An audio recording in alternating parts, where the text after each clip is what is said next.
I am an invisible man. No, I am not a spook like those who haunted Edgar Allan Poe, nor am I one of your Hollywood movie ectoplasms. I am a man of substance, of flesh and bone, fiber and liquids, and I might even be said to possess a mind. I am invisible, understand? Simply because people refuse to see me. Like the bodiless heads you see sometimes in circus sideshows, it is as though I have been surrounded by mirrors of hard, distorting glass. When they approach me, they see only my surroundings, themselves, or figments of their imagination. Indeed, everything and anything except me. Nor is my invisibility exactly a matter of a biochemical accident to my epidermis. That invisibility to which I refer occurs because of a peculiar disposition of the eyes of those with whom I come in contact. A matter of the construction of their inner eyes, those eyes with which they look through their physical eyes upon reality. I am not complaining, nor am I protesting either. It is sometimes advantageous to be unseen, although it is most often rather wearing on the nerves. Then, too, you're constantly being bumped against by those of poor vision, or again, you often doubt if you really exist. You wonder whether you aren't simply a phantom in other people's minds, say a figure in a nightmare, which the sleeper tries with all his strength to destroy. It's when you feel like this that, out of resentment, you begin to bump people back. And let me confess, you feel that way most of the time.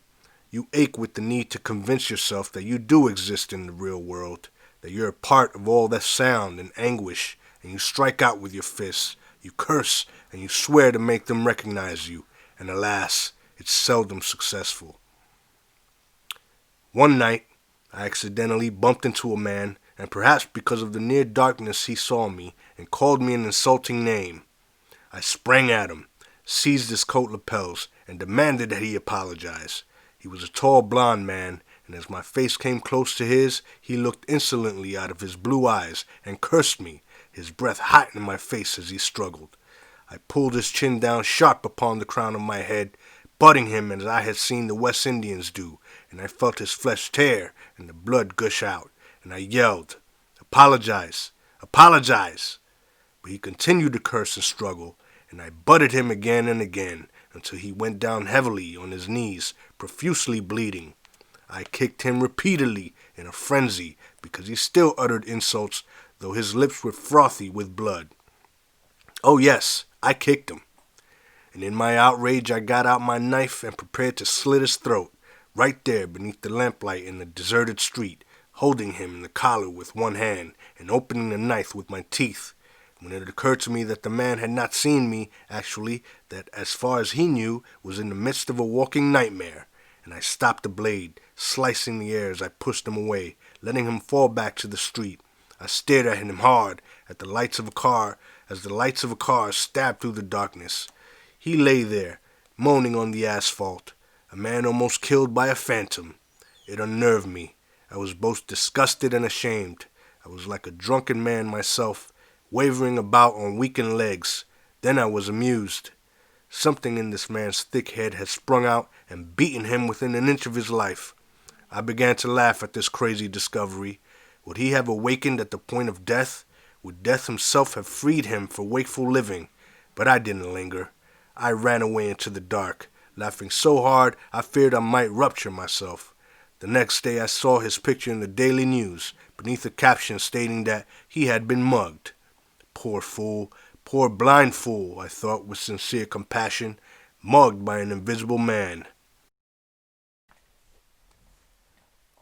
Most of the time, although I do not choose, as I once did, to deny the violence of my days by ignoring it, I am not so overtly violent. I remember that I am invisible, and walk softly so as not to awaken the sleeping ones.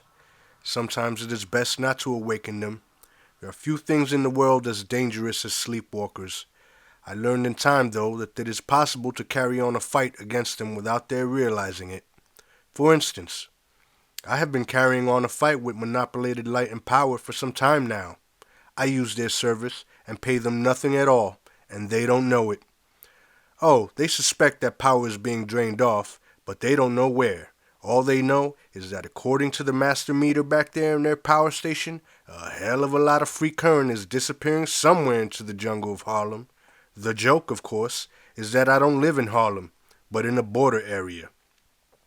Several years ago, before I discovered the advantages of being invisible, I went through the routine process of buying service and paying their outrageous rates. But no more. I gave up all that, along with my apartment and my old way of life. That way based upon the fallacious assumption that I, like other men, was visible. Now aware of my invisibility, I live rent-free in a building rented strictly to whites, in a section of the basement that was shut off and forgotten during the 19th century, which I discovered when I was trying to escape in the night from Ross the Destroyer. But that's getting too far ahead of the story, almost to the end, although the end is in the beginning and lies far ahead. The point now is that I found a home, or a hole in the ground as you will. Now don't jump to the conclusion that because I call my home a hole, it is damp and cold like a grave. There are cold holes and warm holes. Mine is a warm hole, and remember, a bear retires to his hole for the winter and lives until spring. Then he comes strolling out like the Easter chick breaking from its shell. I say all this to assure you that it is incorrect to assume that, because I'm invisible and live in a hole, I am dead. I am neither dead nor in a state of suspended animation. Call me Jack the Bear, for I am in a state of hibernation. My hole is warm and full of light. Yes, full of light. I doubt if there is a brighter spot in all New York than this hole of mine. And I do not exclude Broadway or the Empire State Building on a photographer's dream night, but that is taking advantage of you. Those two spots are among the darkest of our whole civilization. Pardon me, our whole culture, an important distinction I've heard, which might sound like a hoax or a contradiction, but that, by contradiction I mean, is how the world moves. Not like an arrow, but a boomerang. Beware of those who speak of the spiral of history. They are preparing a boomerang. Keep a steel helmet handy. I know. I have been boomeranged across my head so much that I now can see the darkness of lightness, and I love light. Perhaps you'll think it strange that an invisible man should need light, desire light, love light. But maybe it is exactly because I am invisible. Light confirms my reality, gives birth to my form. A beautiful girl once told me of a recurring nightmare in which she lay in the center of a large dark room and felt her face expand until it filled the whole room, becoming a formless mass while her eyes ran in bilious jelly up the chimney. And so it is with me. Without light I am not only invisible, but formless as well, and to be unaware of one's form is to live a death. I myself, after existing some 20 years, did not become alive until I discovered my invisibility. That is why I fight my battle with manipulated light and power. The deeper reason, I mean, it allows me to feel my vital aliveness. I also fight them for taking so much of my money before I learned to protect myself. In my hole, in the basement, there are exactly 1,369 lights. I've wired the entire ceiling, every inch of it, and not with fluorescent bulbs, but with the older, more expensive to operate kind, the filament type, an act of sabotage, you know? I've already begun to wire the wall.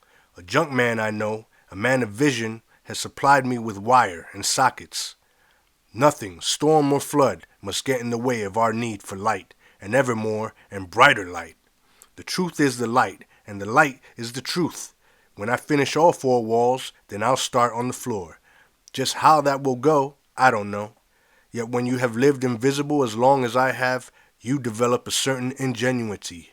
I'll solve the problem, and maybe I'll invent a gadget to place my coffee pot on the fire while I lie in bed, and even invent a gadget to warm my bed, like the fellow I saw in one of the picture magazines who made himself a gadget to warm his shoes. Though invisible, I am in the great American tradition of tinkers. That makes me kin to Ford, Edison, and Franklin. Call me, since I have a theory and a concept, a thinker-tinker. Yes, I'll warm my shoes. They need it. They're usually full of holes. I'll do it. I'll do that and more. Now I have one radio phonograph. I plan to have 5. There's a certain acoustical deadness in my hole, and when I have music, I want to feel its vibration, not only with my ear, but with my whole body. I'd like to hear 5 recordings of Louis Armstrong playing and singing. What did I do to be so black and blue, all at the same time? Sometimes now, I listen to Louis while I have my favorite dessert of vanilla ice cream and slow gin. I pour the red liquid over the white mound, watching it glisten and the vapor rising as Louis bends that military instrument into a beam of lyrical sound. Perhaps I like Louis Armstrong because he's made poetry out of being invisible. I think it must be because he's unaware that he is invisible. And my own grasp of invisibility aids me to understand his music. Once, when I asked for a cigarette, some jokers gave me a reefer, which I lighted when I got home and sat listening to my phonograph. It was a strange evening. Invisibility, let me explain, gives one a slightly different sense of time. You're never quite on the beat. Sometimes you're ahead and sometimes behind. Instead of the swift and imperceptible flowing of time, you are aware of its nodes, those points where time stands, still, or from which it leaps ahead. And you slip into the breaks and look around. That's what you hear vaguely in Louis' music. Once I saw a prize fighter boxing a yokel. The fighter was swift and amazingly scientific. His body was one violent flow of rapid, rhythmic action. He hit the yokel 100 times, while the yokel held up his arms in stunned surprise. But suddenly, the yokel, rolling about in the gale of boxing gloves, struck one blow and knocked science, speed, and footwork as cold as a well-digger's posterior. The smart money hit the canvas. The long shot got the nod. The yokel had simply stepped inside of his opponent's sense of time. So under the spell of the reefer, I discovered a new analytical way of listening to music. The unheard sounds came through, and each melodic line existed of itself, stood out clearly from all the rest, said its piece, and waited patiently for the other voices to speak. That night, I found myself hearing not only in time, but in space as well. I not only entered the music, but descended, like Dante, into its depths. And beneath the swiftness of the hot tempo, there was a slower tempo and a cave, and I entered it and looked around and heard an old woman singing a spiritual as full of Weltschmerz as flamenco, and beneath that lay a still lower level on which I saw a beautiful girl, the color of ivory, pleading in a voice like my mother's as she stood before a group of slave owners who bid for her naked body, and below that I found a lower level and a more rapid tempo, and I heard someone shout, "Brothers and sisters, my text this morning is the blackness of blackness." And a congregation of voices answered, "That blackness is most black, brother, most black." In the beginning, at the very start, they cried, there was blackness. Preach it. And the sun, Lord, was bloody red, red. Now black is, the preacher shouted, bloody. I said, black is, preach it, brother, and black ain't. Red, Lord, red. He said it's red. Amen, brother. Black will get you. Yes, it will. Yes, it will. And black won't. No, it won't. It do. It do, Lord, and it don't. Hallelujah. It'll put you, glory, glory, oh my Lord, in the whale's belly. Preach it, dear brother, and make you tempt. Good God Almighty, oh Aunt Nellie, black will make you black, or black will unmake you. Ain't it the truth, Lord? And at that point, a voice of trombone timbre screamed at me, "Get out of here, you fool! Is you ready to commit treason?" And I tore myself away, hearing the old singer of spirituals moaning, "Go curse your God, boy, and die." I stopped and questioned her, asked her what was wrong. "I dearly love my master's son," she said. "You should have hated him," I said. "He gave me several sons," she said, and because I loved my sons, I learned to love their father, though I hated him too. I too have become acquainted with ambivalence," I said. "That's why I'm here." "What's that?" "Nothing. A word that doesn't explain it. Why do you moan?" "I moan this way 'cause he's dead," she said. "Then tell me, who is that laughing upstairs?" "Them's my sons. They glad." "Yes, I can understand that too," I said. "I laughs too, but I moans too. He promised to set us free, but he never could bring himself to do it. Still, I loved him." "Loved him? You mean—" "Oh, yes, but I love something else even more." "What more?" "Freedom." "Freedom," I said. "Maybe freedom lies in hating." "Nah, son, it's in loving. I loved him and give him the poison, and he withered away like a frostbit apple. Them boys would have tore him to pieces with they homemade knives." "A mistake was made somewhere," I said. "I'm confused, and I wish to say other things, but the laughter upstairs became too loud and moan-like for me, and I tried to break out of it, but I couldn't. Just as I was leaving, I felt an urgent desire to ask her what freedom was, and went back. She sat with her head in her hands, moaning softly. Her leather-brown face was filled with sadness. "Old woman, what is this freedom you love so well?" I asked around the corner of my mind. She looked surprised, then thoughtful, then baffled. "I done forgot, son. It's all mixed up. First I think it's one thing, then I think it's another. It gets my head to spinning. I guess now it ain't nothing but knowing how to say what I got up in my head. But it's a hard job, son. Too much has done happened to me in too short a time. Hits like I have a fever.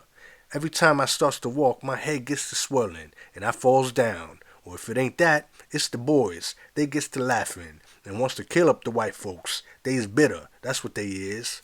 But what about freedom?" "Leave me alone, boy. My head aches." I left her, feeling dizzy myself. I didn't get far. Suddenly, one of the sons, a big fellow, 6 feet tall, appeared out of nowhere, and struck me with his fist. "What's the matter, man?" I cried. "You made Ma cry." "But how?" I said, dodging a blow. "Asking her them questions, that's how. Get out of here, and stay, and next time you got questions like that, ask yourself." He held me in a grip like cold stone, his fingers fastening upon my windpipe until I thought I would suffocate before he finally allowed me to go. I stumbled about dazed, the music beating hysterically in my ears. It was dark. My head cleared, and I wandered down a dark, narrow passage, thinking I heard his footsteps hurrying behind me. I was sore, and into my being had come a profound craving for tranquility, for peace and quiet, a state I felt I could never achieve. For one thing, the trumpet was blaring, and the rhythm was too hectic. A tom-tom beating like heart thuds began drowning out the trumpet, filling my ears. I longed for water, and I heard it rushing through the cold mains. My fingers touched as I felt my way, but I couldn't stop to search because of the footsteps behind me. "Hey, Ross," I called. "Is it you? Destroyer? Reinhardt?"